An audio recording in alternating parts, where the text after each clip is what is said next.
আসসালামু আলাইকুম সম্মানিত দর্শক। যে সকল সাজ নারীদের জন্য সম্পূর্ণ হারাম, চুল বেশি দেখানোর উদ্দেশ্যে কৃত্রিম চুল বা পর চুলে ব্যবহার করা হারাম। স্বামী চাইলেও কোনো নারী তা করতে পারবে না, মারাত্মক গুনাহ হবে তার। সৌন্দর্য বৃদ্ধির জন্য নারী কালো রঙের খেজাব ছাড়া অন্যান্য যে কোনো রং দিয়ে চুল রাঙাতে পারে, তবে পেশানোর জন্য চুল ছোট ছোট করে কাটা বৈধ নয়। চুলের অগ্রভাগ এলোমেলো হলে সামান্য কাটতে পারে, কিন্তু এটা না কাটাই উত্তম। ব্রু প্লাগ, দাঁত চিকন করে মাঝে পাক রাখা, শরীর খোদাই করে অঙ্কন করা জায়েজ নেই।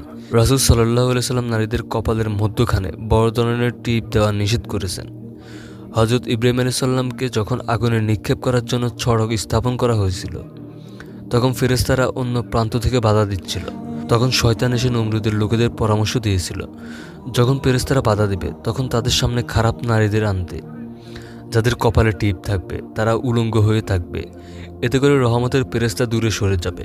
তাই করা হলো, নারীদের উলঙ্গ করে এনে সামনে বসিয়ে দেওয়া হলো, অতঃপর রহমতের ফেরেশতারা চলে গেল।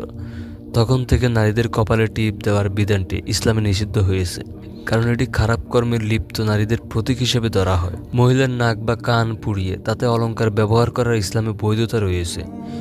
গলায় হাড় বা পায়ে নুপুরও বৈধতা রয়েছে, তবে যদি নুপুরে বাজ না থাকে তাহলে ঘরের বাইরে পর পুরুষের সামনে তা পরে হাঁটাচলা করা জায়েজ নেই। একদিন আয়েশা রাদিয়াল্লাহু আনহা এর নিকট কোনো এক বালিকা বাজনাদার নুপুর পরে আসলো। তিনি তাকে বললেন, খবরদার, তা না কেটে পেলা পর্যন্ত আমার ঘরে প্রবেশ করবে না। অতঃপর তিনি বললেন, রাসূল সাল্লাল্লাহু আলাইহি সাল্লাম ইরশাদ করেন, যে ঘরে ঘণ্টি থাকে সেই ঘরে রহমতের ফেরেশতা প্রবেশ করে না। সহিহ মুসলিম হাদিসে বর্ণিত, রাসূল সাল্লাল্লাহু আলাইহি সাল্লাম ইরশাদ করেন, ঘণ্টি বাজা, ঘুঙুর হলো শয়তানের বাদ্যযন্ত্র। রাসূলুল্লাহ সাল্লাল্লাহু আলাইহি সাল্লাম ইরশাদ করেছেন, পুরুষের সাজসজ্জা হলো সুগন্ধি লাগানো, যা আকর্ষণীয় রঙের হবে না, আর নারীদের সাজসজ্জা হলো রং বেরঙের, তবে তার কোনো সুগন্ধি যেন বাইরে না ছড়ায়।